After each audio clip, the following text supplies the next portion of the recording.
Antes de iniciar a aula de hoje, eu mostro para vocês um sumário com os tópicos que serão abordados. Então, eu vou iniciar a aula apresentando o histórico da síndrome de Patot. Posteriormente, eu apresentarei as causas genéticas dessa síndrome, as características fenotípicas, diagnóstico, tratamento e, por fim, incidência e reincidência.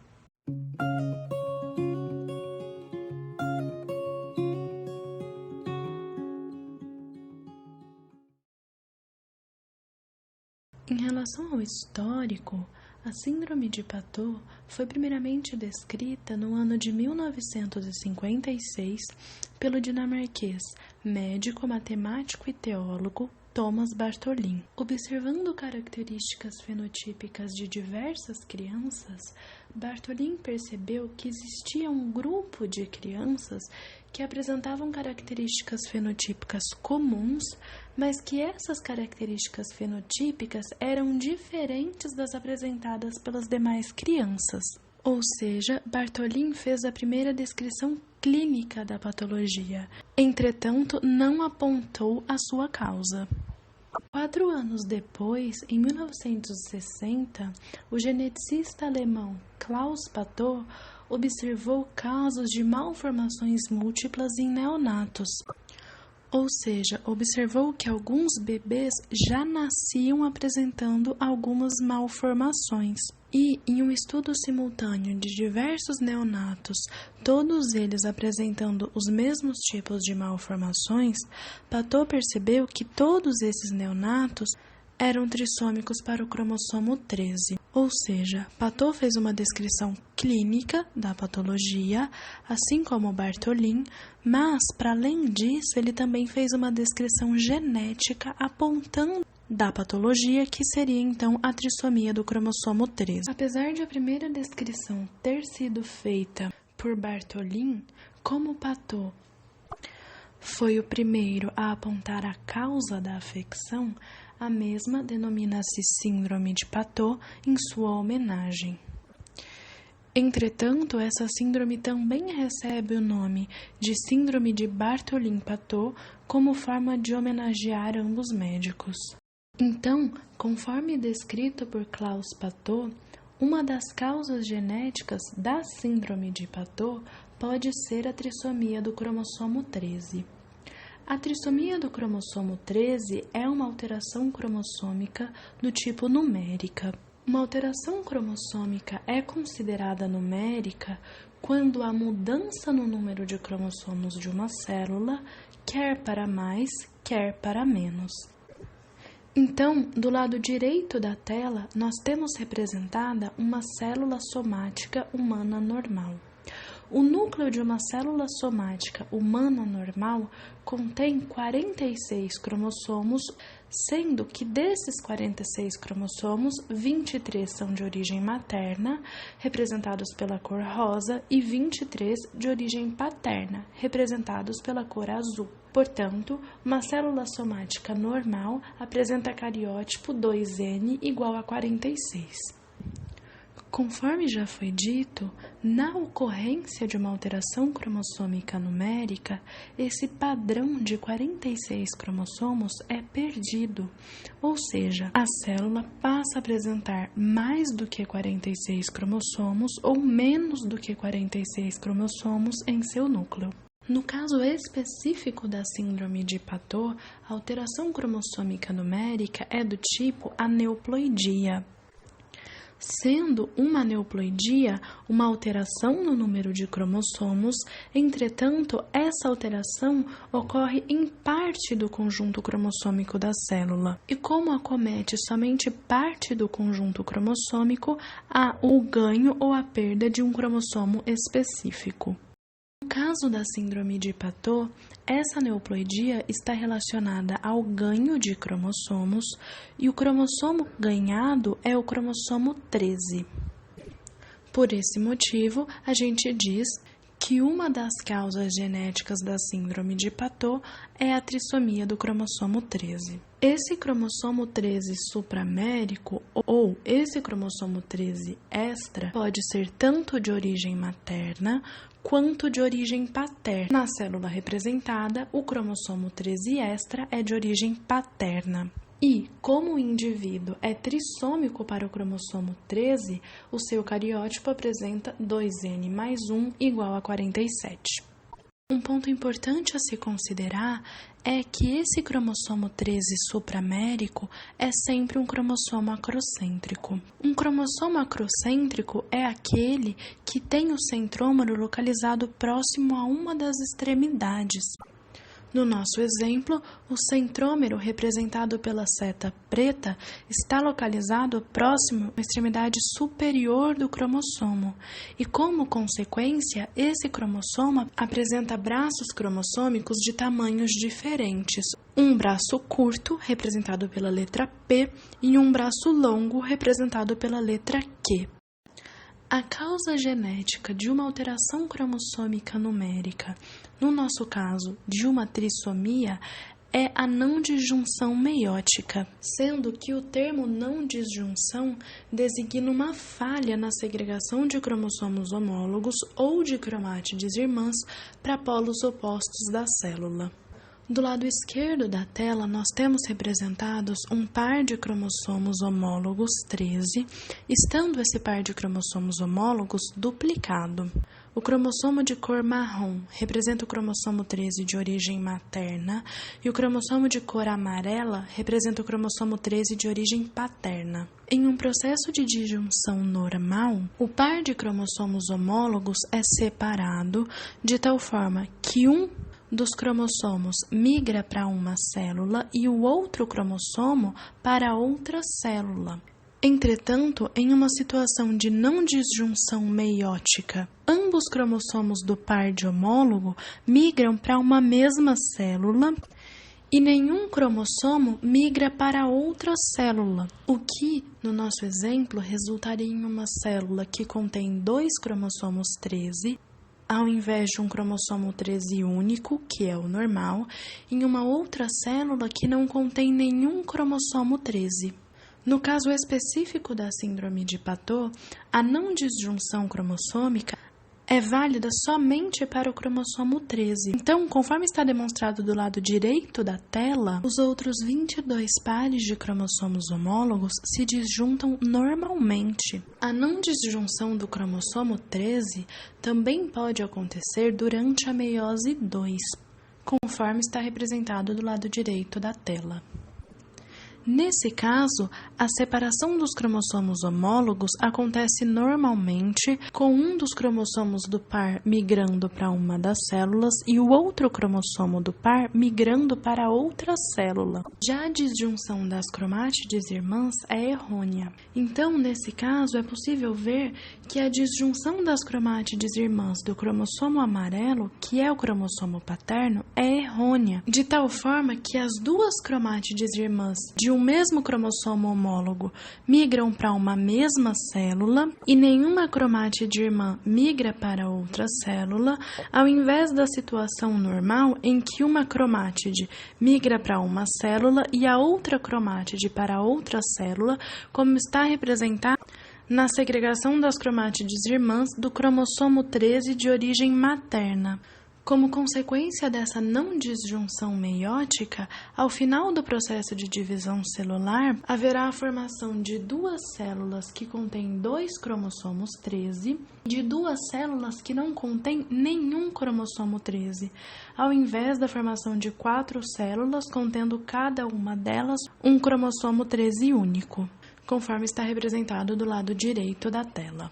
Se essa célula, contendo 2 cópias do cromossomo 13, ao invés de uma cópia única, representar um espermatozoide, e esse espermatozoide for fecundado por um óvulo normal, ou seja, por um óvulo que contém um cromossomo 13 único e também um único cromossomo para os outros 22 pares, o resultado será a formação de um ovo-zigoto trissômico para o cromossomo 13, ou seja, um ovo-zigoto contendo o cariótipo 2N igual a 47. Ovo-zigoto portador, portanto, da síndrome de Patot. No nosso exemplo, eu representei um ovo zigoto trissômico para o cromossomo 13, em que o cromossomo 13 extra é de origem paterna.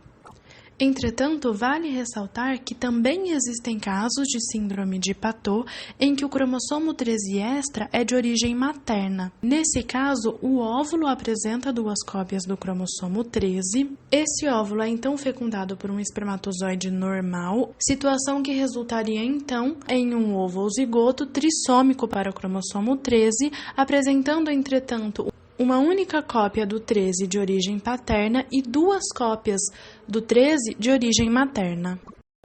No caso da síndrome de Patau, todos os casos de trissomia, seja ela de origem materna ou de origem paterna, são do tipo simples ou livre. A trissomia é dita simples ou livre quando a primeira célula embrionária formada, a partir da união dos gametas óvulo e espermatozoide, já contém a terceira cópia do cromossomo 13. E nesse caso, todas as outras células do indivíduo também apresentarão 3 cópias do cromossomo 13. Se a gente considerar o total de casos de síndrome de Patau por trissomia do cromossomo 13, 90% desses casos ocorrem devido à não disjunção durante a meiose 1 materna e 10% devido à não disjunção durante a meiose 2 de origem paterna, totalizando 100% dos casos de síndrome de Patau por trissomia do cromossomo 13. Entretanto, somente 75% dos casos de síndrome de Patau devem-se à trissomia do cromossomo 13, o que significa que essa síndrome pode ser causada por outros tipos de alterações genéticas. Uma outra causa genética para a síndrome de Patau pode ser a translocação robertsoniana. Uma translocação robertsoniana envolve sempre 2 cromossomos autossomos acrocêntricos. Conforme já foi dito, um cromossomo acrocêntrico é aquele em que o centrômero está localizado próximo a uma das extremidades, com a formação de braços cromossômicos de tamanhos diferentes, longo e curto. Primeiramente, ambos cromossomos são quebrados em regiões muito próximas ao centrômero, conforme está representado pelas linhas e seta vermelha, e após a quebra, ocorre a separação dos braços cromossômicos P e Q, seguida da perda dos 2 braços curtos e fusão dos 2 braços longos, formando um cromossomo único. Então, um portador de uma translocação robertsoniana, por perder 2 braços cromossômicos, que equivale a um cromossomo inteiro, tem cariótipo contendo apenas 45 cromossomos. No caso da síndrome de Patau, a translocação robertsoniana envolve sempre o cromossomo 13 supramérico, destacado pelo retângulo vermelho, e um cromossomo 14, 21 ou 22. No nosso exemplo, nós vamos demonstrar uma translocação robertsoniana envolvendo o cromossomo 13 extra e o cromossomo 21. Conforme já foi dito, primeiramente esses cromossomos passam por uma quebra em uma região muito próxima ao centrômero, sendo que essa quebra resulta na separação dos braços cromossômicos P e Q.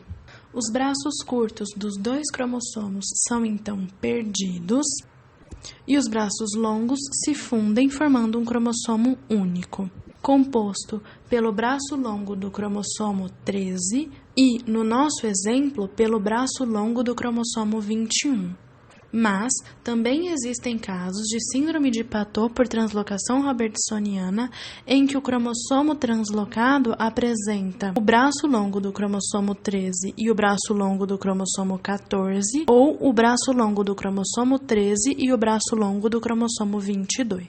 Eu disse para vocês que indivíduos que apresentam uma translocação robertsoniana tem cariótipo 2N-1 igual a 45. Entretanto, indivíduos portadores de síndrome de Patau por translocação robertsoniana apresentam cariótipo 2N igual a 46.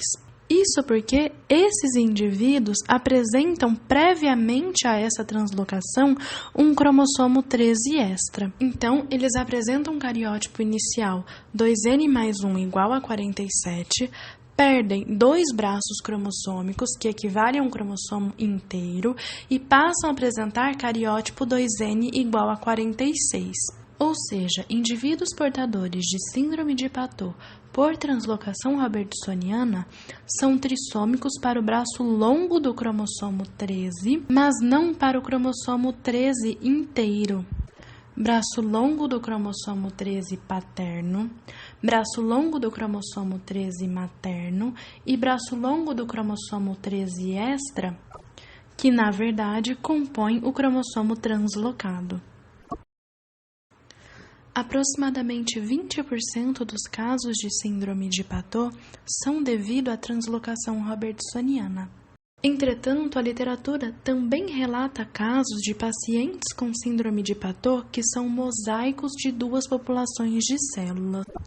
Ou seja, o mesmo indivíduo apresenta células normais, cariótipo 2N igual a 46, representados no esquema pela cor verde, e células anormais, 2N mais 1 igual a 47, devido à trissomia do cromossomo 13, representados no esquema pela cor rosa.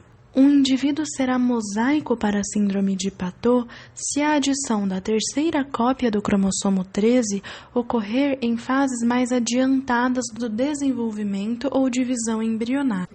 Então, no nosso esquema, após a fecundação e formação do ovo ou zigoto, esse ovo ou zigoto apresentava divisão embrionária normal, ou seja, todas as suas células apresentavam 46 cromossomos. Entretanto, em algum momento da divisão celular, alguma dessas células normais teve uma divisão anormal, e essa célula anormal passou então a se dividir, dando origem a novas células anormais. Por fim, a síndrome de Patau pode ter como causa genética os isocromossomos. Um isocromossomo é, por definição, um cromossomo formado por 2 braços curtos ou por 2 braços longos. Em um processo de divisão celular normal, durante a meiose 2, ocorre a separação das cromátides irmãs, sendo que as cromátides irmãs há uma quebra cromossômica longitudinal, conforme está representado no esquema. Os isocromossomos se formam justamente quando essa segregação longitudinal não acontece. E, ao invés dessa segregação longitudinal, há uma segregação do tipo transversal. Uma segregação transversal, entretanto, forma cromossomos compostos somente por braços curtos ou cromossomos compostos somente por braços longos. No caso da síndrome de Patau, o isocromossomo é formado por 2 braços longos do cromossomo 13, devido a uma segregação centromérica errônea durante a meiose 2 de um dos parentais. Segregação centromérica errônea porque, ao invés de ser uma segregação longitudinal, é uma segregação transversal. Novamente, pacientes com síndrome de Patau por isocromossomos têm 46 cromossomos, ou seja, eles não são trissômicos para todo o cromossomo 13, mas sim trissômicos para o braço longo do cromossomo 13. 2 braços longos do cromossomo 13 formam um isocromossomo, que pode ser tanto de origem materna quanto de origem paterna, e o outro braço longo forma o cromossomo 13 normal. Ou seja, se o isocromossomo for de origem materna, 2 braços longos do cromossomo 13 são de origem materna e um braço longo do cromossomo 13 de origem paterna, sendo esse cromossomo de origem paterna normal. Mas, se o isocromossomo for de origem paterna, o indivíduo tem 2 braços longos do cromossomo 13 de origem paterna e um braço longo do cromossomo 13 de origem materna, sendo esse cromossomo 13 materno cromossomo normal. Quanto à descrição clínica, as principais características fenotípicas da síndrome são loprocenfalia, que é uma malformação cerebral decorrente da clivagem incorreta do prosencéfalo. Se a gente relembrar o processo de formação do sistema nervoso central, o primeiro ponto é considerar que o sistema nervoso central é composto pelo encéfalo, popularmente conhecido como cérebro, e pela medula espinhal, no início do desenvolvimento embrionário. O encéfalo se subdivide em 3 regiões, que são elas: prosencéfalo, mesencéfalo e rombencéfalo, conforme demonstrado na imagem. Em estágios mais adiantados do desenvolvimento embrionário, ou seja, após essa primeira divisão do encéfalo em 3 diferentes regiões, cada uma dessas regiões passa por novas subdivisões, sendo que o prosencéfalo se subdivide em telencéfalo e diencéfalo. Essa subdivisão do prosencéfalo em telencéfalo e diencéfalo não acontece em indivíduos portadores da síndrome de Patot. E por isso a gente diz que indivíduos portadores de síndrome de Patot têm uma malformação cerebral decorrente da clivagem incorreta do prosencéfalo, denominada holoprocenfalia. Uma outra característica é o hipertelorismo orbitário, que corresponde a uma malformação do crânio que causa afastamento excessivo dos olhos. Outra característica é o lábio leporino, sendo que o lábio leporino corresponde a uma fenda existente entre o e o palato ou céu da boca. A causa do lábio leporino é uma má formação embrionária. Durante o desenvolvimento embrionário, as duas partes, lábio e palato, são formadas separadamente, sendo que a fusão ocorre após a formação. A fissura palatina surge quando há uma falha na junção dessas estruturas, seja porque essas estruturas não se juntam, ou seja porque essas estruturas não se juntam corretamente, não se juntam completamente. Indivíduos portadores de síndrome de Patot também apresentam orelhas de baixa implementação, que são orelhas posicionadas mais abaixo que o normal, queixo pequeno e pescoço curto. Esses indivíduos também podem apresentar polidactilia, que corresponde à presença de um maior número de dedos que o normal, ou seja, a presença de mãos e pés contendo mais do que 5 dedos, e, no caso da síndrome de Patot, essa polidactilia é quase sempre uma hexadactilia, que seriam mãos e pés contendo 6 dedos ao invés de 5. Esses dedos podem estar sobrepostos uns aos outros. Uma outra alteração vista na mão desses indivíduos é a linha simiesca, que corresponde a uma prega palmar única, destacada na imagem pela linha vermelha. Esses indivíduos também podem apresentar hemangiomas, que são tumores benignos, sendo que um tumor corresponde a um crescimento anormal de células em qualquer tecido do corpo.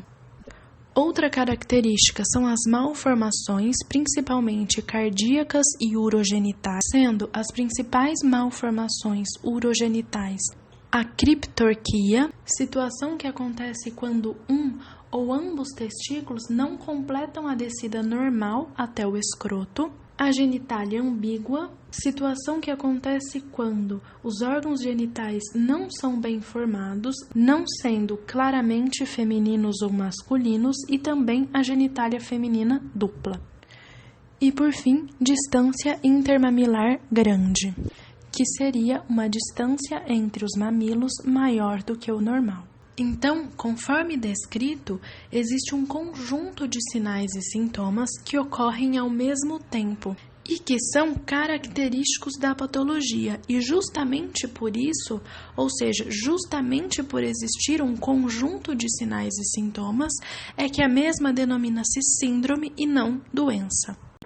Em relação ao diagnóstico da síndrome de Patot, esse diagnóstico pode ser pré-natal, ou seja, realizado ainda durante a gestação, ou pós-natal, realizado após o nascimento.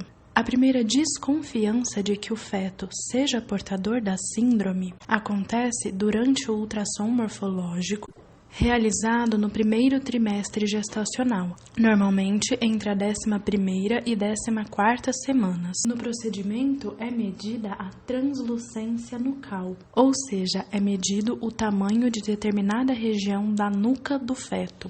Na imagem, a região medida está indicada pelas setas brancas. Nesse caso, está representado um feto com translucência nucal normal. A translucência nucal é medida porque bebês que apresentam algum tipo de alteração genética tendem a acumular líquido na região da nuca.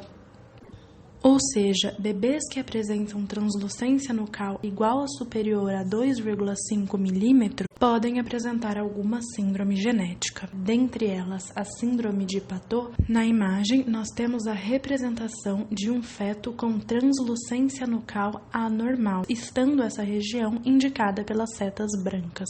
Se esse feto for portador da síndrome de Patau, na ultrassonografia, além da translucência nucal aumentada, também é possível visualizar anormalidades faciais, cardíacas e do sistema nervoso central. Então, é importante ressaltar que o procedimento da translucência nucal não é um diagnóstico, ou seja, existem bebês com translucência nucal normal que nascem com algum tipo de disfunção, assim como existem bebês com translucência nucal alterada que nascem normais. E além disso, um valor de translucência nucal alterada pode indicar qualquer tipo de anomalia genética, e não somente a síndrome de Patau. Entretanto, se esse feto apresentar translucência nucal anormal e conjuntamente a isso apresentar anormalidades faciais, cardíacas e do sistema nervoso central, a probabilidade de que esse feto apresente síndrome de Patau é elevada. Pelo fato de a translucência nucal não ser um diagnóstico, na presença de alterações morfológicas, a cariotipagem é indicada. O primeiro passo para a realização do exame de cariotipagem é a coleta do material, sendo que o material coletado pode ser tanto o líquido amniótico quanto as vilosidades coriônicas. Se o material for o líquido amniótico, a coleta desse líquido é feita por amniocentese. Essa técnica consiste na retirada de uma amostra de líquido amniótico do útero da mãe, utilizando-se uma agulha tóxica com seringa acoplada. A agulha é então inserida na região abdominal da gestante, sendo que essa agulha passa através do abdômen e chega até o útero. Em média, é retirado 1 ml de líquido amniótico por semana gestacional. Um outro material que pode ser utilizado são as vilosidades coriônicas, ou vilosidades da placenta. A coleta de vilosidades coriônicas é semelhante à coleta do líquido amniótico. Ou seja, da mesma forma, uma agulha tóxica é inserida no abdômen materno, com essa agulha atravessando o abdômen e chegando até a placenta. Essa agulha também está acoplada a uma seringa, onde o material coletado é armazenado. Para ambos casos, ou seja, tanto para a amniocentese quanto para a punção de vilosidades coriônicas, a ecografia é previamente realizada, sendo que a ecografia permite determinar a posição do feto dentro do útero. E além disso, durante todo o procedimento, a agulha é acompanhada por ultrassonografia. A ecografia e ultrassonografia são utilizadas para o acompanhamento da agulha para que a mesma não atinja o feto. Esse material coletado, líquido amniótico ou vilosidades coriônicas, contém células fetais. Do lado direito da tela, essas células fetais estão indicadas pela cor verde e indicadas pela seta. Esse material coletado é então cultivado em meio de cultura e após o cultivo o mesmo é corado, sendo que é essa coloração que permite a visualização de alterações cromossômicas numéricas e também estruturais desses cromossomos. Uma vez corado, esse material é analisado por microscopia. Por fim, o diagnóstico pré-natal também pode ser sorológico. O diagnóstico sorológico depende da determinação dos níveis séricos de alguns hormônios e proteínas, sendo nível sérico um termo usado por profissionais da saúde para se referir à concentração ou à quantidade de determinada substância no sangue. No caso da síndrome de Patau, é medida a concentração do hormônio gonadotropina gonadotrofina coriônica, ou beta-HCG, e da proteína plasmática A, ou proteína PAPPA. Isso porque gestantes portadoras de um feto trissômico para o cromossomo 13 apresentam níveis séricos diminuídos para essas duas substâncias, ou seja, níveis séricos menores do que os apresentados por uma gestante de um feto não trissômico. A tabela apresentada traz as concentrações do hormônio beta-HCG, considerando a gestação de um feto normal, ou seja, de um feto não trissômico. Entretanto, se a gestação for uma gestação de um feto trissômico, essas concentrações estão diminuídas, sendo que o mesmo acontece para a proteína PAPPA. A tabela representada do lado esquerdo da tela mostra a concentração da proteína PAPPA para uma gestação dita normal, sendo que essa concentração varia de 0,5 a 2,5. Gestantes portadoras de um feto trissômico apresentam esse valor anormal, sendo que para as trissomias de um modo geral, esse valor é considerado anormal quando é menor do que 0,4. Entretanto, se esse valor estiver diminuído em meio MOM de múltiplos da mediana, esse valor anormal deixa de ser indicativo de qualquer trissomia da síndrome de Patot. Em relação ao hormônio beta-HCG, conforme já foi dito, uma concentração abaixo que o normal também indica alguma alteração genética do feto, sendo que o valor normal, medido em MOM, também varia de 0,5 a 2,5, sendo um valor menor do que 0,4 ou maior do que 2,5 indicativo de qualquer trissomia, mas se esse valor estiver diminuído em 0,3 MOM, ele deixa de ser indicativo de qualquer trissomia e passa a ser indicativo da síndrome de Patot. Entretanto, vale ressaltar que o diagnóstico sorológico, na maioria das vezes, não é utilizado como diagnóstico único, mas sim como um diagnóstico complementar, ou seja,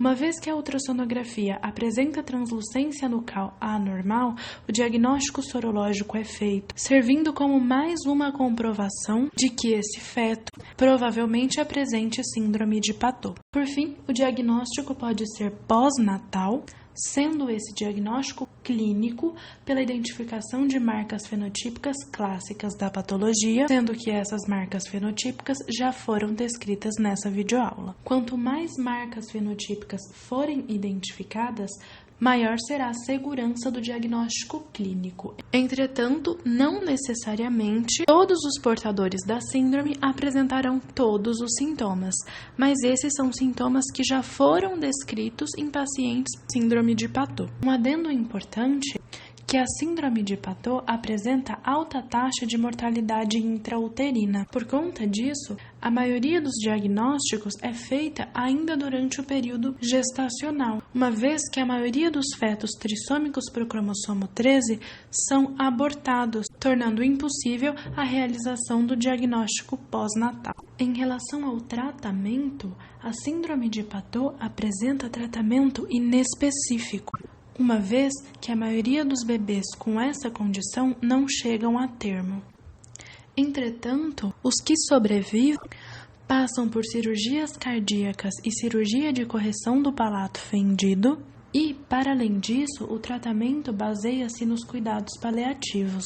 A Organização Mundial da Saúde define cuidados paliativos como ações voltadas para a melhoria da qualidade de vida de um paciente portador de uma doença que ameace a vida, sendo que esses cuidados têm por objetivo a prevenção e alívio do sofrimento, mas não a cura. Em relação à incidência, a incidência dessa síndrome varia em diferentes estudos, desde 1 em 5.000 até 1 em 25.000. Ou seja, 1 a cada 5.000 ou 25.000 nascidos, sejam eles nativivos ou natimortos, apresentam síndrome de Patot. Em relação aos nascidos vivos, esse valor é de 1 em 7.000, ou seja, a cada 7.000 nascidos vivos, 1 apresenta síndrome de Patot. Essa síndrome apresenta alta taxa de mortalidade intrauterina, sendo considerada a trissomia autossômica com o maior número de casos de abortos espontâneos. Esse alto número de abortos espontâneos explica também o fato de a síndrome de Patau ser a menos comum das trissomias.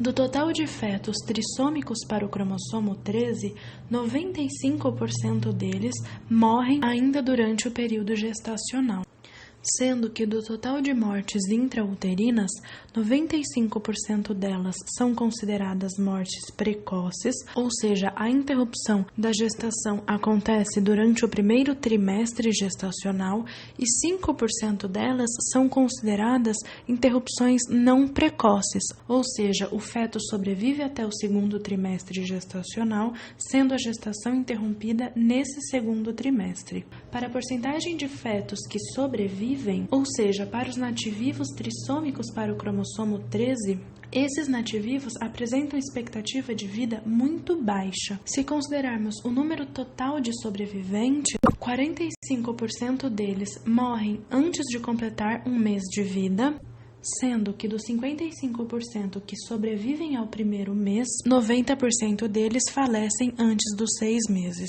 Apesar de raros, existem na literatura alguns poucos casos de portadores de síndrome de Patau que sobreviveram, em média, até os 10 anos de idade. Em relação ao risco de recorrência, ou seja, ao risco de o segundo filho de um casal nascer afetado, uma vez que o primeiro filho já apresente síndrome de Patau, esse risco é baixo, em média igual a 1 ou a 2%. E como para a maioria das trissomias autossômicas, está relacionado com a idade materna, ou seja, mulheres com 35 anos ou mais têm maior probabilidade de gestação de um feto trissômico para o cromossomo 13. Isso porque os oócitos dessas mulheres têm idade avançada e oócitos velhos têm maior chance de erros de disjunção meiótica. Aqui está a bibliografia consultada durante a montagem da aula. Se ficou alguma dúvida, nos escreva no geneticainlocus@gmail.com. Se gostou do vídeo, inscreva-se no canal e ative as notificações. Compartilhe e comente. Comente também se você tiver sugestões de temas para os próximos vídeos. E também nos siga nas nossas outras redes sociais. Você também encontra a gente no Instagram e Facebook. E não perca a próxima aula sobre síndromes genéticas sexuais.